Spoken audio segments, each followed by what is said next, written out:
নীরেন্দ্রনাথ চক্রবর্তীর কবিতা উলঙ্গ রাজা। সবাই দেখছে যে রাজা উলঙ্গ, তবুও সবাই হাততালি দিচ্ছে, সবাই চেঁচিয়ে বলছে সাবাস সাবাস। কারো মনে সংস্কার, কারো ভয়, কেউ বা নিজের বুদ্ধি অন্য মানুষের কাছে বন্ধক দিয়েছে, কেউ বা পরানুভোগী, কেউ কৃপা প্রার্থী, উমেদার, প্রবঞ্চক।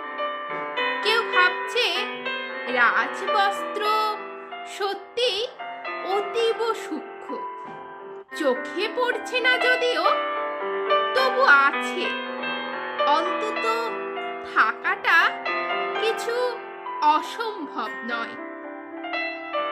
গল্পটা সবাই জানে, কিন্তু সেই গল্পের ভিতরে শুধুই প্রশস্তি বাক্য, উচ্চারক কিছু আপাদমস্তক ভীতু ফন্দিবাজ অথবা নির্বোধ স্তাবক ছিল না। একটি শিশুও ছিল, সত্যবাদী, সরল, সাহসী একটি শিশু। নেমেছে গল্পের রাজা বাস্তবের প্রকাশ্য রাস্তায়, আবার হাততালি উঠছে মুহুর্মুহু, জমে উঠেছে স্তাবক বৃন্দের ভিড়। কিন্তু সেই শিশুটিকে আমি ভিড়ের ভিতরে আজ কোথাও দেখছি না।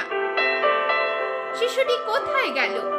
কেউ কি কোথাও তাকে কোনো পাহাড়ের গোপন গুহায় লুকিয়ে রেখেছে, নাকি সে পথের ঘাস মাটি নিয়ে খেলতে খেলতে ঘুমিয়ে পড়েছে কোনো দূর নির্জন নদীর ধারে, কিংবা কোনো প্রান্তরের গাছের ছায়ায়? যাও, তাকে যেমন করে হোক খুঁজে আনো।